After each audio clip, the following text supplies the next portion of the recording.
যে আমাদের দেশে আসলে একটা ডেমোক্রেটিক গভর্নমেন্টের নির্বাচিত গভর্নমেন্টের মানে যুক্তিযুক্তভাবে কাজ করতে পারে না, তার বাধাগুলি কী কী। আমি যদি সংক্ষেপে বলি, পাস্ট যে গভর্নমেন্ট, পতিত যে স্বৈরাচার যে গভর্নমেন্ট, আমি দেখেছি এই গভর্নমেন্ট টোটাল পার্টিটাকে আমলাদের কাছে বন্ধক দিয়ে দিয়েছিল। ইভেন কি একটা ডিসি তো বলতো যে, বরিশাল ডিসি বলতো যে আমার আন্ডারে 7টা এমপি, এবং পুলিশ রাজনৈতিক প্রোগ্রামটাকে পুলিশ আইন শৃঙ্খলা রক্ষা করে। পুলিশ যদি রাজনৈতিক প্রোগ্রাম কন্ট্রোল করতে যায়, তাই না, এটা মুশকিল, যেটা আওয়ামী লীগের সময় অফিস দখল মতো হয়ে গেছে। ইদানিংও কিন্তু ওই প্রবণতা লক্ষ্য করা যাচ্ছে। আমি লক্ষ্য করেছি যে যেদিন জুলাই সনদ, যেদিন জাদুঘর খুললো, সেদিন একটা ওইখানটায় কিছু রিজেনমেন্ট, ক্ষোভ টোপ প্রকাশ হয়েছে। হ্যাঁ, সেখানটায় পুলিশ আইজি সাহেব পার্সোনালি, আমিও চিনি, উনিও চিনে, তাই না, উনি বলতেছিল স্যার খালি করবো নাকি, হোম মিনিস্টার সাহেব অ্যালাউ করে নাই, উনি পলিটিক্যালি ডিল করতে। দ্যাটস গুড, ভালো। কিন্তু এই যে টেন্ডেন্সিটা হচ্ছে, মানে প্রশাসনের আইন শৃঙ্খলা রক্ষাকারী বাহিনী, আমলা, এরা যদি মনে করে যে না আমাকে রাজনীতি কন্ট্রোল করতে হবে, তাই না, তাহলে কিন্তু সরকারের পক্ষে একটা ভালো সিদ্ধান্ত ভালোভাবে কার্যকরী করা অসম্ভব হয়ে যায়। একটা পলিটিক্যাল গভর্নমেন্ট একটা পলিসি নির্ধারণ করে, সেই পলিসির অধীনে প্রশাসন কাজটা করে, এবং এটি হওয়া উচিত। কিন্তু দেখা যাচ্ছে বাংলাদেশে আমরা এটা বরাবরই কিন্তু প্রশাসনের সঙ্গে এই রাজনীতি, এই যে গ্যাপটা বা এই যে আমি বলবো সংঘর্ষটা, এটা সবসময় কিন্তু প্রতিভাত হয়েছে অতীতেও। বর্তমান সময় নতুন একটা গভর্নমেন্ট আসছে, এই গভর্নমেন্ট 2/3 মেজরিটি নিয়ে আসছে। বিএনপি এজ এ পার্টি নতুন না, এটা আগের থেকে বহু পুরনো পার্টি, আগের থেকে সরকারে একাধিকবার ক্ষমতাসীন ছিল, এবং দল পরিচালনা করার ক্ষেত্রে, দেশ পরিচালনার ক্ষেত্রে সফলতা আছে, নেই তার বলবো না, রাজনৈতিকভাবে আছে। হ্যাঁ, কিছু থার্ড ওয়ার্ল্ড কান্ট্রিতে কিছু হয়। বর্তমান সময় আমি যেটা মনে করছি সেটা হচ্ছে যে এখানটায় এই প্রশাসনটাকে পরিচালনা করতে বিএনপির একটু মানে একই টোনে নাই, একই টিউনে নাই। কারণ পুলিশ যে ব্যবহারে অভ্যস্ত হয়ে গেছে বিগত 17 বছর, যে রাজনৈতিকভাবে খবরদারি করে, তাই না, সেই জায়গাটায় কিন্তু এখনও রয়ে গেছে। যার কারণে আমি বলছি, যদি এইগুলি যদি ডিল করতে যদি সরকার যদি হেজিটেশন ফিল করে, তাই না, তাহলে কিন্তু আপনারা বলছেন যে পুলিশ আগের জায়গায় ফেরত এসছে। আমরা তো শুনেছিলাম যে পুলিশের তো মরাল এক ধরনের মেন্টালি জায়গায় ফেরত আসছে, যে অপোজিশনকে, তাই না, কীভাবে হ্যারাস করা, কী করা যায়, এগুলো ফেরত আসছে। আমি ইনার নাটসেল যেটা বলতে চাই সেটা হচ্ছে যে বর্তমান সময়টা আমাদের দেশে অসংখ্য সমস্যা আছে। আমাদের দেশের এটা ঠিক, আমাদের দেশের সমস্যাগুলি মোকাবিলা করার জন্য প্রথম যেটা ফর্মাল দায়িত্ব হচ্ছে, আমি জানি গভর্নমেন্ট ভালোভাবে করতে পারবে।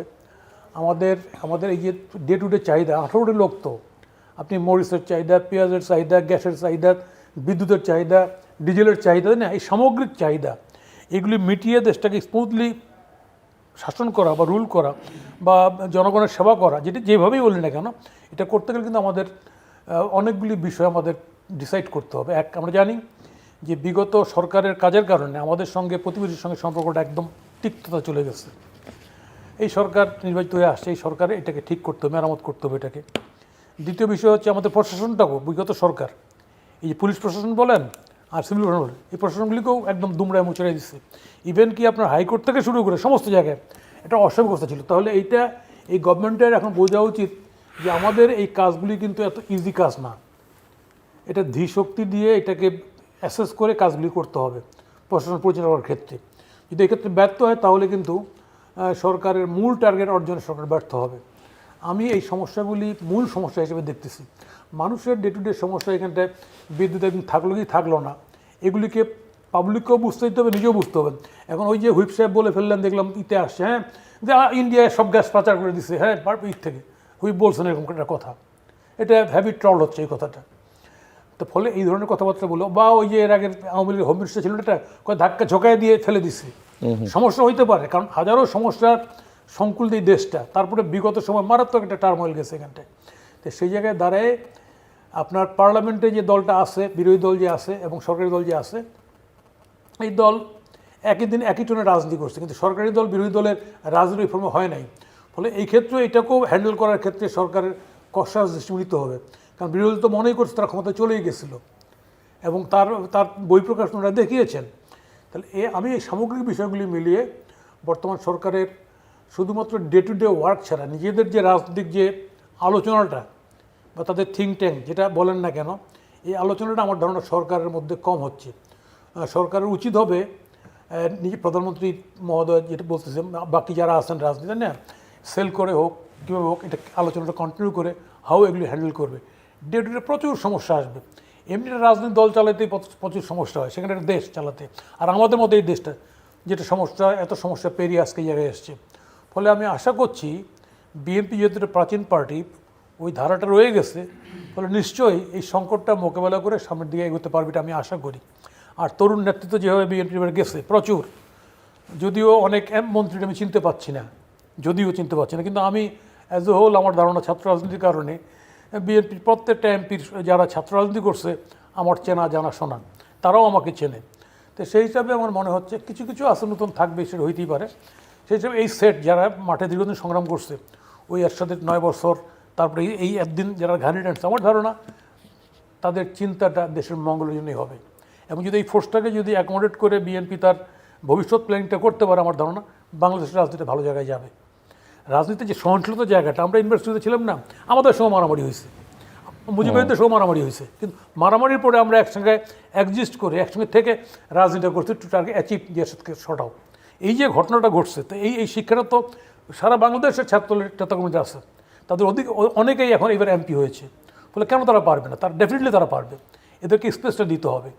এই ক্ষেত্রে যেহেতু আমি আবারও বলবো, যেহেতু আমলাতন্ত্র এটা সমস্যা আমাদের দেশের, এই ব্যুরোক্রেসিটা তারা ভাবেই যে তারা হলো সুপ্রিয়র সার্ভিস। তো এই সুপ্রিয়র ভাবার কারণে সমাজ পরিচালনার ক্ষেত্রে তারা যেভাবে দেখে, নিশ্চয়ই রাজনীতি সেভাবে দেখে না। আমি একটা ছোট্ট উদাহরণ দিই। উদাহরণটা আমার অন্যভাবে নিয়েন না। BM আব্বাস সাহেব ছিলেন, উনি একটা লেখা পড়তেছিলাম, তো ওই ফারাক্কা চুক বঙ্গবন্ধু নিয়ে যাবে, ফারাক্কা নিয়ে। তো উনি একবার বলছে যে কী আলোচনা একটু বসা উচিত আমাদের, বঙ্গবন্ধু পাত্তাই দেয়নি।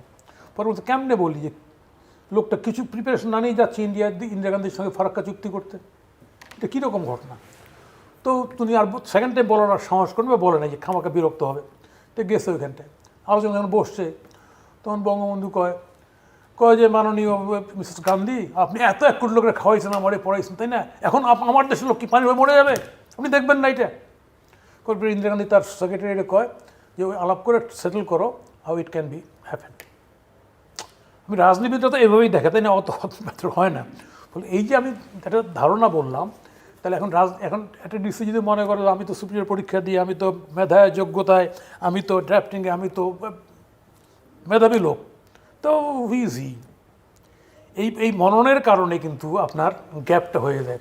ফলে আমি সেই কারণে মনে করছি যে সরকারি দলের প্রচুর নতুন মুগিবার পার্লামেন্ট এমপি এসে দীর্ঘদিন লড়াইয়ের পরে, যদিও বয়স হয়ে গেছে সবারে, আজকে এই টিম যদি ঠিকভাবে কাজ করে, আমার ধারণা এই দেশের রাজনীতি একটা সহনশীল জায়গায় যাবে। আমরা আমাদের সমস্যাগুলো মোকাবিলা করতে পারবো। আমরা তো অপোজিশন রাজনীতি করি, অপোজিশন রাজনীতি করবোই, আমরা তো সরকারের সঙ্গে সুর মিলে কথা বলবো না। ভিন্নতা না থাকলে তো ডেমোক্রেসি কার্যকরীও হবে না। আজকে তাহলে আরেকটা ফ্যাসিস্ট আওয়ামী লীগের মতো হয়ে যাবে, যে আওয়ামী লীগ চাইছে যে কেউ না থাক, আমরাই থাকি। তো এই জায়গায় রাজনীতিকে নিয়ে গেলে সতর্ক থাকতে হবে বিএনপি, যাতে এই জায়গায় রাজনীতি না যায়। আমাদের মতো দলগুলি যারা সরকারের বিরুদ্ধে কথা বলে, বোঝা উচিত যে বেসিক জায়গাটায় একমত আছে, আমরা ফ্যাসিজমের পক্ষে না, আমরা দলবাজির পক্ষে না, আমরা সন্ত্রাস দুর্নীতির পক্ষে না, আমরা অবশ্যই চাই বাংলাদেশ একটা বেটার জায়গায় থাক। সেই জায়গায় সেই স্বরের সঙ্গে স্বরটা মিললেই হচ্ছে অপোজিশন রাজনীতিকে স্পেসটা দেওয়া।